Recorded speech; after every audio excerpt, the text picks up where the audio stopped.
Today's Gen Z can achieve anything. The most free-thinking generation ever is Gen Z. They are smart, successful, but depressed. Isn't it weird? When someone hurts you and controls you, you should feel sorry. But how can you be sad when you have total freedom? I am going to reveal the secret. If you are in your teens or you have teens around you, you must watch this video till the end. I am going to address the challenges that Gen Z faces today and possible solutions. Let's get started. Gen Z means what? For newcomers, these terms are used worldwide. Let me explain. If you are in the age of 75 or older, you belong to silent generation. If you are 60 to 75-year-old, you are called baby boomers. If you are aged between 40 to 60, you are called Generation X. If you are between 24 to 40, you are called Generation Y or Millennials. If you are aged 11 to 24, you are called Zoomers or the Gen Z. The kids under 11, they are the Gen Alpha. This is the classification for the whole of the world, but we are interested in India. What is the most populous generation in India? Indians aged 11 to 40 are numbered 70 crores. The millennials and Gen Z make up to about 52% of India's population, but most of them are depressed. But why are they depressed? Let's discuss about that answer, but before that, let's understand what's special about this generation. Gen Zs grew up in the digital world, watching YouTube, playing mobile games and learning on screens. But how do they live in their 20s now? Let's check these facts about Gen Z. As many as 75% of the young people in Indian cities had drunk alcohol before their legal drinking age of 21. A prominent Gen Zer said that Gen Zs mock and degrade the Gen Z who are virgins. Every day, Gen Z watches 450 reels for 3 hours. In an Adobe survey, Gen Z workers claimed they were most effective between 6 p.m. and 3 a.m. This lifestyle puts them at risk of health issues in their 20s. These surveys and many such surveys show that Gen Z works late night, they attend late night parties and has multiple partners. But on the flip side, they are smart, they desire a meaningful existence and they want to help others and the environment. What are the biggest issues, the concerns of the Gen Zs? Let's discuss. Let me share my experiences with a Gen Z student, with a Gen Z interviewer and a Gen Z freelance software developer. First, the Gen Z student. I work with premier business schools in Karnataka's Tier 2 cities to prepare the kids for financial service careers. The MBA course head at JNNCE, Shivamogga's top engineering college, chatted with me. It's surprising how Gen Z kids think and feel today. But the children don't want to take job in major cities since their parents won't send them. The Gen Z students are too sensitive. My experience with a Gen Z interviewee. A Gen Z at 23 came to a job interview. He's been job hunting for a month with 1 year of experience. I asked him, what is your average daily screen time on your phone? In fact, the screen time averaged to be 10 hours 32 minutes per day for the previous week. I was shocked. For us, we work 8-9 hours a day and get paid. But I checked and showed him 8 hours of social media and OTT screen usage per day. Now, the case of Gen Z freelance software developer. I met a very interesting guy, 23-year-old, a PS engineering pass out. He was working with Schneider Electricals. Looking at his talent, we offered him a freelance work to build a very complicated option strategy. In 2 weeks, at a 4,000 rupees per hour cost, he did build a fantastic platform. We were impressed. We offered him 3 times his CTC to join a fintech company. He agreed to join. Just a week before joining, he announced that he was traveling to the US to study. He said that his 3-year US stay and study plan would earn him 2 to 3 crores each year, which looked reasonable for me. You see what I mean by these experiences. What are Gen Z's major issues with these experiences today? Let me summarize my experience with the Gen Zs in three key areas: the Gen Z lifestyle, the Gen Z attitude, and the Gen Z communication. First, the Gen Z lifestyle. The Gen Z gets 8 hours of entertainment a day. What is he missing? Obviously, he is missing sleep. And irregular eating habits will weaken them physically and mentally. Since they were more restless, how could they be productive at work, play, or pleasure? They are bound to be depressed.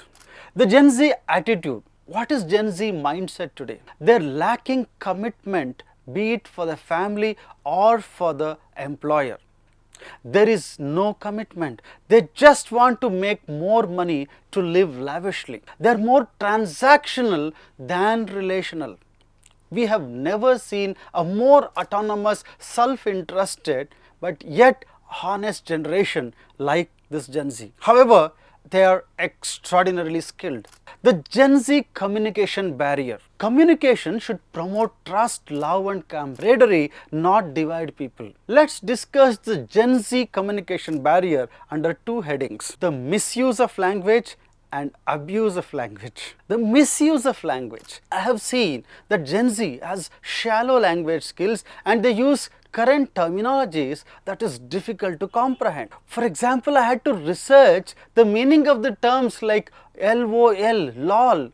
What does it mean? Laugh out loud.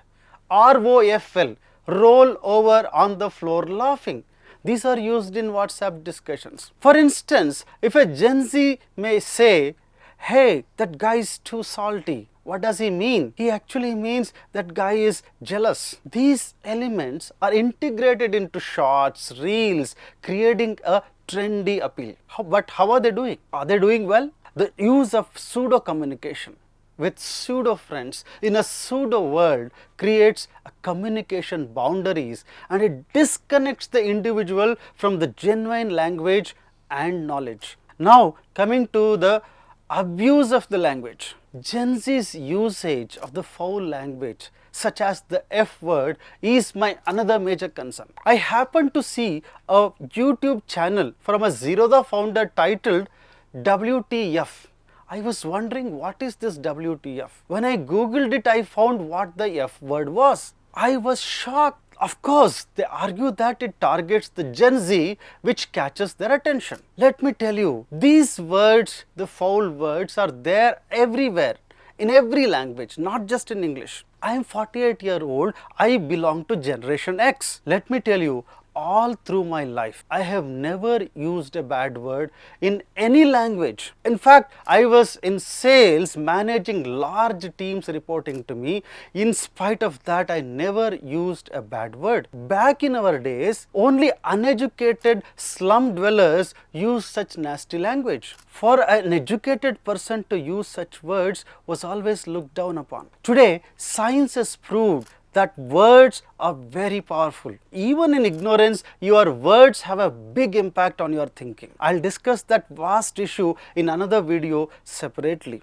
Indeed, words shape us. In fact, using a foul language might have a greater impact on your thinking than about whom you used it. In fact, I had to move my kids to a traditional Indian school due to the discomfort with the F words used by their peers. Since their parents use it, the other kids felt it is very fine and normal. The main difficulties that Gen Z face, we just looked at the Gen Z lifestyle, the Gen Z attitude, and the communication barriers. Who is responsible for all this that is happening to Gen Z? Is technology to blame? No. Technology is good, that's true. Should social media giants to be blamed? Should we shut down YouTube, Instagram, Facebook, Google and ChatGPT? No, they are useful. Do you blame your parents? The parents, both of them, they were working, leaving the kids with the gadgets and the maids. They earned for you only. They earned for the Gen Zs. You can't blame them. Will you blame the government? They championed the digital India. They wanted to grow GDP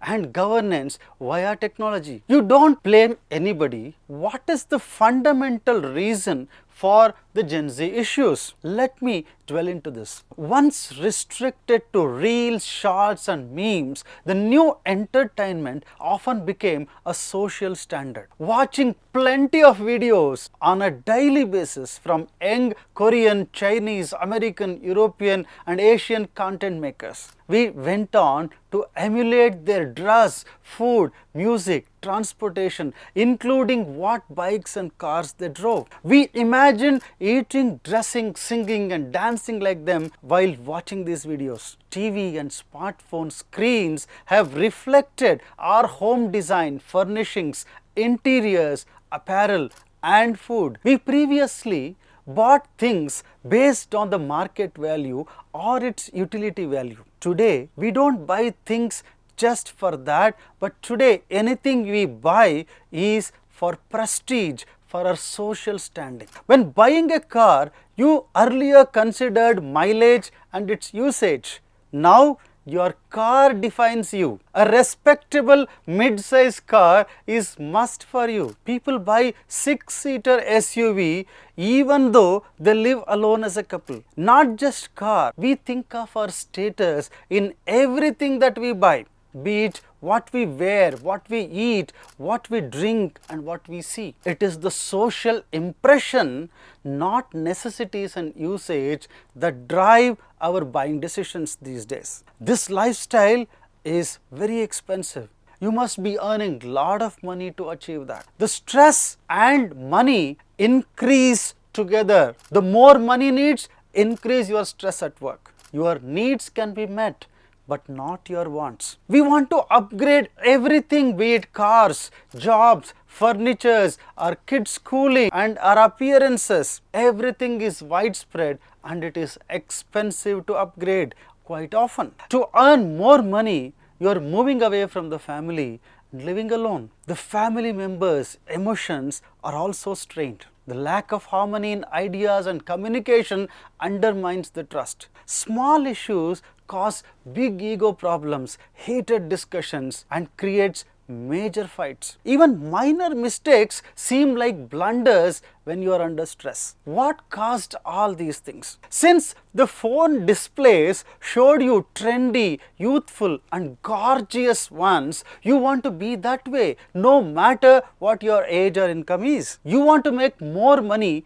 by whatever means, have strained relationships, have all the pleasures and appearance but no mental peace. You want to be rich, and the parents of the Gen Zs, who are the Gen X or the baby boomers, often wonder how the children turned out after everything they did to them. These Gen Zs can't focus on one career or find a life partner. And even when they do, they file divorce for silly reasons. Nowadays, everyone wants to pet a dog because dogs never quarrel and they love everyone. There are dog birthdays, dog spa, dog food and dog care centers. Because humans are incompatible, the dog industry is flourishing. Dog marriages, dog memorials, it is not too far if you start finding people doing shraddha for a departed canines. People don't want, the married couple don't want children because they have to sacrifice their beauty, their time, everything for this kid. It's better you pet a dog instead. What will happen to our future generations? If this continues, the human race will come to an end. Is that true? Do you think it's happening? Of course, I can't speak for everyone, but for Bharat or India, I hope these changes will preserve our generation. In fact, the purpose of this video is to ensure the human race continues on this earth. What had made this difference? What is the solution? Even if technology has made reality the hyper real, some people still don't have TVs in their home. They solely use their phones for calls. There are families who share meals together and talk wonderfully with each other. They are the ones, they are going to safeguard our species. Despite using cell phones and social media, this whatever we talked about so far, the Gen Z issues are more pronounced according to me in the urban areas. The Gen Z in the rural Indian villages are still prioritizing the family and culture. But soon they might also get influenced with this. So it is important to get to the answer, to get to the solution, how to help this Gen Zs. I hope this video helped you. Share this with many of your friends, particularly the teens. I'll come back and see you with another interesting topic. Till then, have a great life. Thank you.